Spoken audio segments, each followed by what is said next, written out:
लोकसभा चुनावों से पहले भारत के हर राज्य में सत्ता पक्ष और विपक्ष के प्रत्याशियों के बीच जुबानी जंग लगातार जारी है। राजस्थान में भी कुछ इसी तरह का माहौल है।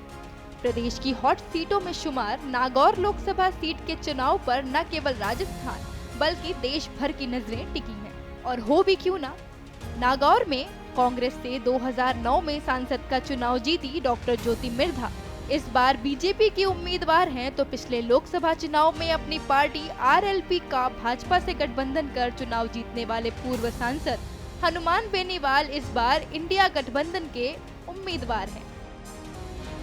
नागौर में इस बार चुनाव रोचक मोड़ पर है, जहां प्रत्याशी एक दूसरे के विजन के साथ साथ मतदाताओं के बीच जाकर आरोप प्रत्यारोप के जरिए एक दूसरे पर जुबानी हमले कर रहे हैं। इसी बीच नागौर लोकसभा चुनाव के उम्मीदवारों के चुनाव प्रचार अभियान में डिग्री वॉर भी छिड़ गया है। दोनों ही उम्मीदवार एक दूसरे की एकेडमिक डिग्रियों पर सवाल उठा रहे हैं। पूर्व में छात्र संघ अध्यक्ष रह चुके हनुमान बेनीवाल की एलएलबी डिग्री पर बीजेपी उम्मीदवार डॉक्टर ज्योति मिर्धा अपनी चुनावी सभाओं में सवाल उठा रही हैं। इतना ही नहीं, हनुमान बेनीवाल पर तंज कसते हुए ज्योति उन्हें मुन्ना भाई MBBS फिल्म के किरदार की तरह हनु भाई LLB का नाम भी दे रही हैं।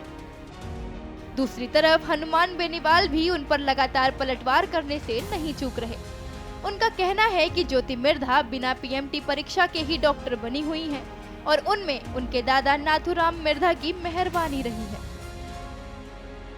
ज्योति मिर्धा इसलिए मेरे से चिढ़ती है कि 5 साल जब वो रही तो लोग, अब जैसे मैं कहता हूँ ना कि भाई आपसे पहले कौन था, तो मैंने कहा नाम तो CR चौधरी थे, कि उससे पहले वो ज्योति थी, ज्योति कौन थी। मतलब वहाँ के सेंट्रल हॉल और वहाँ की जो चर्चा है उसमें ज्योति को लोग नहीं जानते, और ये उसको बहुत बड़ी चिढ़ है मेरे से।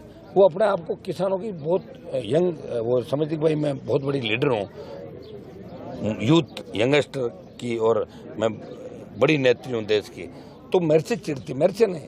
चेतन डूडी चिढ़ती है, ये मुकेश है, इसकी भी अगर बात होगी जब देखना लाडनों के दौरे हो, जब ये हर उस नौजवान से चिढ़ती है जो आगे बढ़ रहा है। ये उसको तकलीफ है, इसलिए वो अंदरगल बातें करती है, उसको पता ही नहीं है। अच्छा, बेसिक नॉलेज नहीं उसको, और उसकी गलती भी नहीं है, क्योंकि उसने PMT के थ्रू मेडिकल कॉलेज में वो नहीं आई थी।